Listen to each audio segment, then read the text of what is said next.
Okay, in my last video, we talked about Jonah chapters 1 and 2, but there was something that came to mind after I ended the live, and it was how one thing I had noted in my other Bible is that Jonah brought men to Yahuwah unintentionally.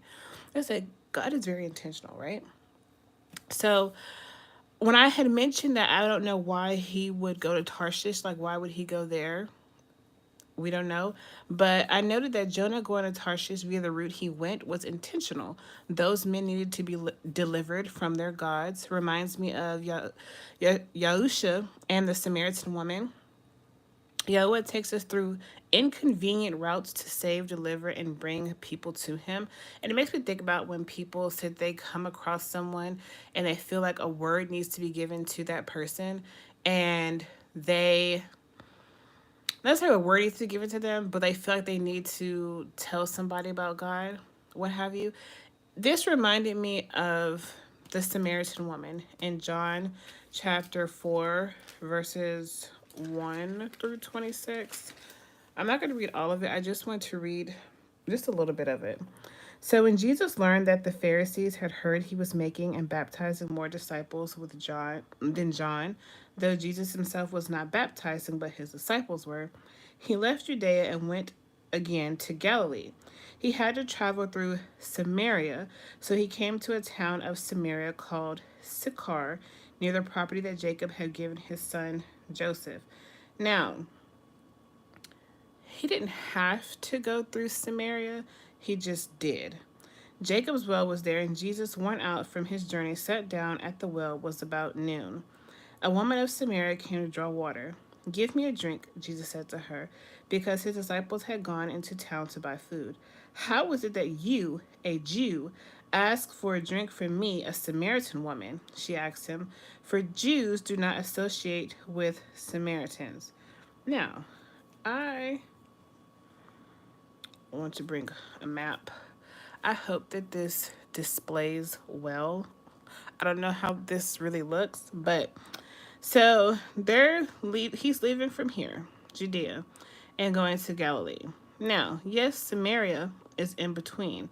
Now, Sychar, I'm not sure where that is. However, but typically, since Jews don't associate with Samaritans, they would typically either go around or like go on the outskirts, but he went straight through, right? Straight through to get to Galilee. And he didn't have to. He didn't have to go that way. He could have went the route that they usually would take to get from Judea to Galilee. However, there was a woman there who needed to be saved. She needed to be saved. She needed Jesus.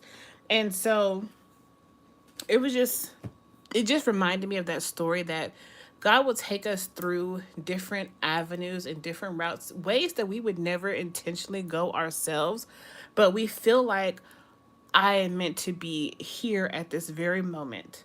For example, if you decide, oh, someone invites you to something, oh, I don't want to go, but then you end up going and something happens, and it's like, I was meant to be here for this very reason. So just reading that about Jonah and these men and how they ended up praying to God, he was meant to be there. He was meant to go through that route. Now, on to chapter 3. Jonah's preaching. The word of the Lord came to Jonah a second time. He said, listen, you didn't listen to me the first time and you see what happened. Let's run it back, okay? Let's do it again. And this time, you had best listen because it would be in your best interest to do so. Jonah didn't want no smoke. So, get up, go to the great city of Nineveh and preach the message that I tell you. Jonah got up and went to Nineveh according to the Lord's command. No hesitation, no nothing. He got up and did what God said because he knew, I don't want to end up in the belly of another fish or end up in something else that could be worse. I'm not sure what would be worse than being in the belly of a fish in the sea, but I mean, use your imagination. Now, Nineveh was an extremely great city, or was a great city to God, a 3-day walk. Jonah set out on the first day of his walk in the city and proclaimed, "In 40 days, Nineveh will be demolished." Then the people of Nineveh believed God.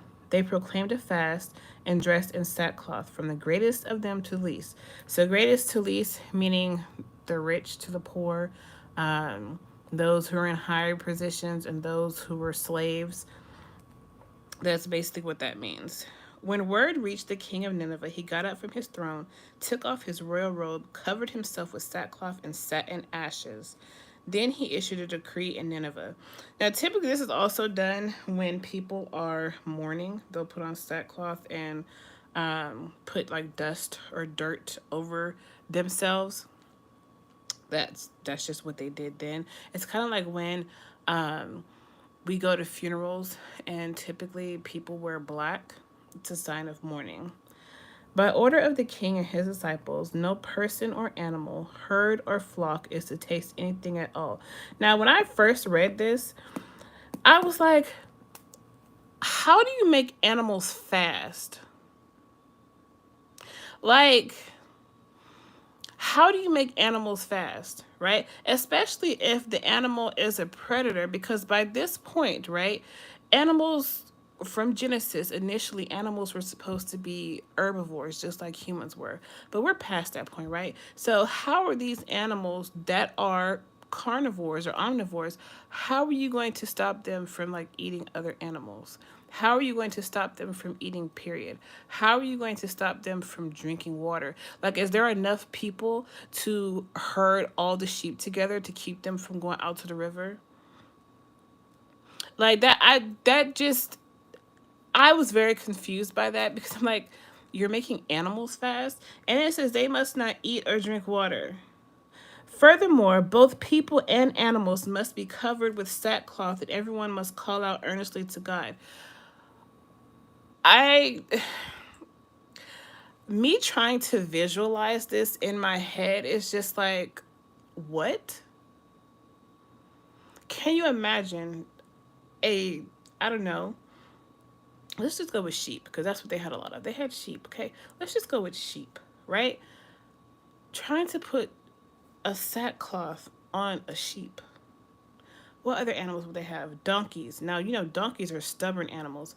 Trying to put a sackcloth on a donkey or a horse. Do y'all have enough sackcloth to go around? Where y'all getting this sackcloth from that y'all can do this for all of the animals?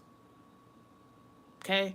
It brings up all of these questions. Like, where's the logic in this? Where's the logic? I don't understand. Each must turn from his evil ways and from his wrongdoing. Who knows? God may turn and relent. He may turn from his burning anger so that we will not perish. So they're doing this based off of a maybe. Maybe God will do that. But the thing is, they're doing this out of vain. They're doing this so that God will not be angry at them anymore. And the thing is, like, we shouldn't be doing things out of vain just to get the reward, or just to, get God's anger off of us. It should be because we don't want to do it anymore. We don't want to live in our wicked ways. We don't want to do evil. That's what it should be. We should be doing it because we don't want to do it anymore, and because we love God and we want to obey his commands, not just so he will stop being angry. That's like you get into an argument with someone. Say it's your, I don't know, your spouse, a friend, whoever, and they're mad at you, and you say, "I'm sorry."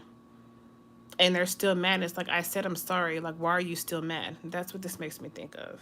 That's not how that works. God saw their actions, that they had turned from their evil ways. So God relented from the disaster he had threatened them with.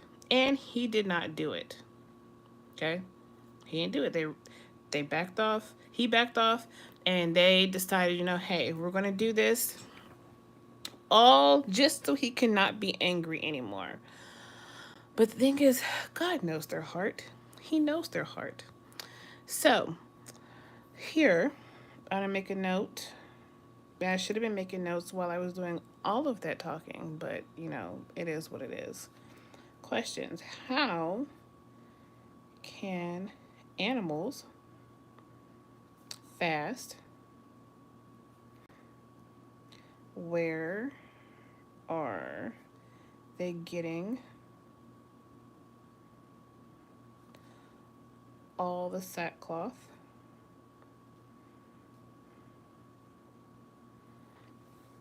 So I just like to write questions because, I mean, I granted those questions would probably not be answered in the Bible, but sometimes God does answer questions that you have within the text. But I know, like for this one, it's not going to be answered.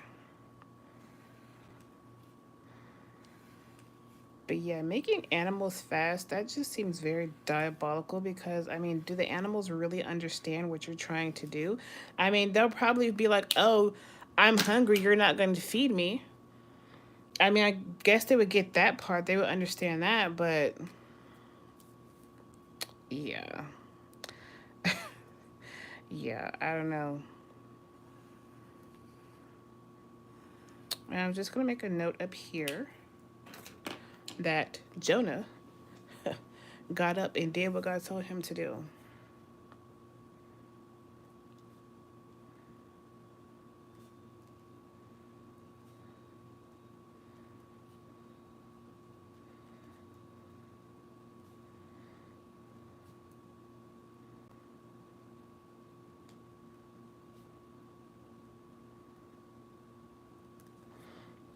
And see, this is where we should be trying to be. Um, when God tells us to do something, we should be obedient the first time that He says it. We should not be making Him repeat Himself. And that's how I am with my son. It's like, I don't want to have to repeat myself. So do what I said the first time. But then at the same time, it's like, I am not doing what God said the first time. Right? So it's kind of hypocritical to be that way. And so this was in 40 days, Nineveh will be demolished. This is the prophecy, the word that he was supposed to give to the people.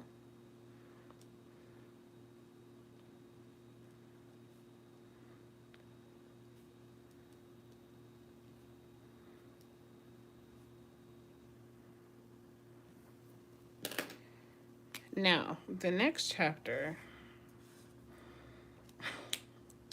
yeah, the next chapter, yeah, just wait.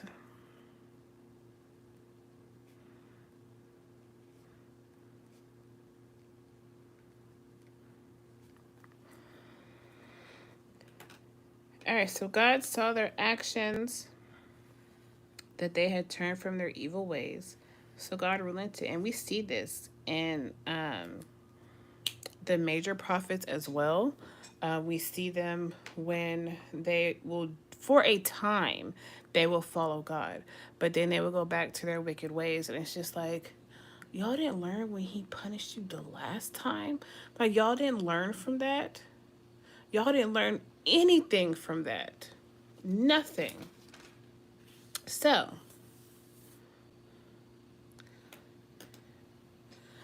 Jonah was greatly displeased and became furious. He prayed to the Lord.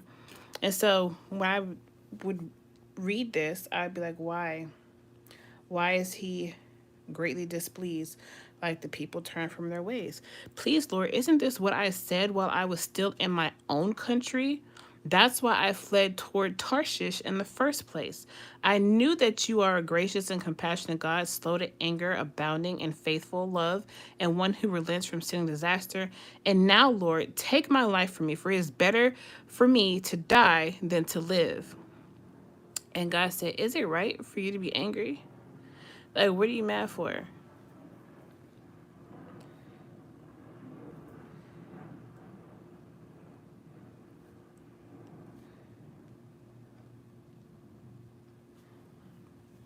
So obviously Jonah is upset. Okay. Jonah left the city and found a place east of it. He made himself a shelter there and sat in its shade to see what would happen to the city. Then the Lord God appointed a plant and it grew over Jonah to provide shade for his head to rescue him from his trouble.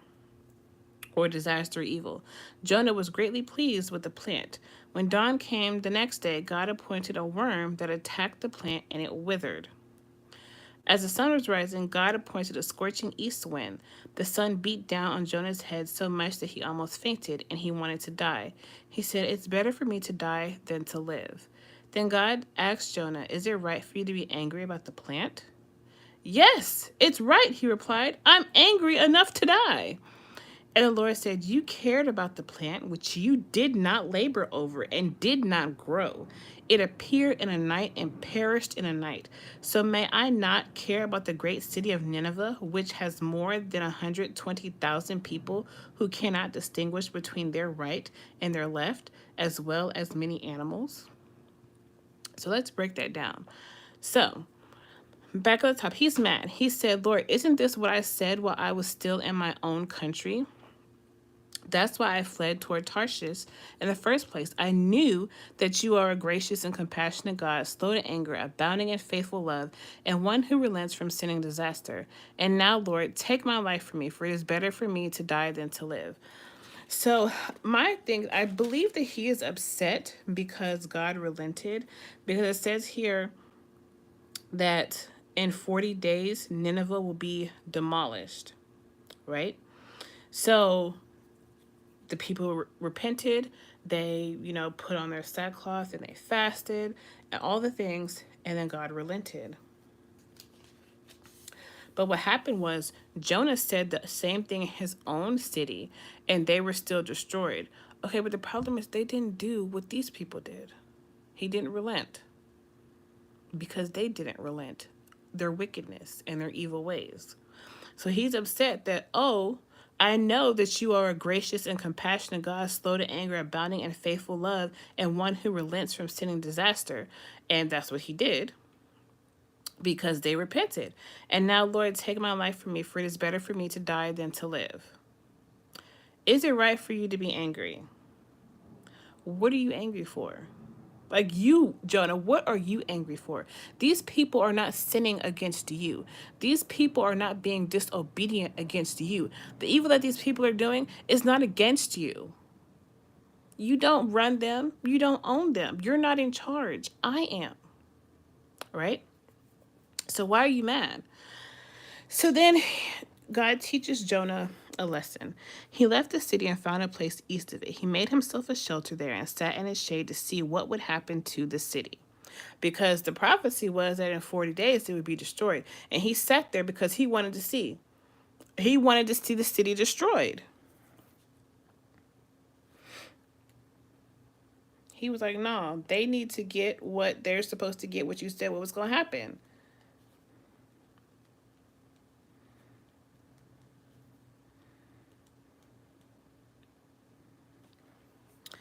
Okay. So then the Lord God appointed a plant, so he chose a plant and it grew over Jonah to provide shade for his head to rescue him from his trouble. So this plant, the sun is beaming. So yeah, he sat in its shade. So the plant was supposed to be kind of like, I guess, a shelter. So Jonah was greatly pleased with the plant. When dawn came the next day, God appointed a worm that attacked the plant and it withered. Okay. Now, mind you, at the bottom it says that he was mad at the plant, but the plant wasn't taken away by itself. The worm took it away. Also, Jonah didn't make the plant grow. As the sun was rising, God appointed a scorching east wind. The sun beat down on Jonah's head so much that he almost fainted and he wanted to die. He said, "It's better for me to die than to live." Then God asked Jonah, "Is it right for you to be angry about the plant?" "Yes, it is right, because the sun is beaming down on him." The plant is no longer there to protect him because it was taken away by the worm, right? So this plant, I'm assuming, is supposed to be Nineveh. The plant is supposed to be Nineveh. And I'm trying to figure out, like, let me look at my Bible and see if I made note of what this is, because I do believe the plant is supposed to be Nineveh and the worm is supposed to be their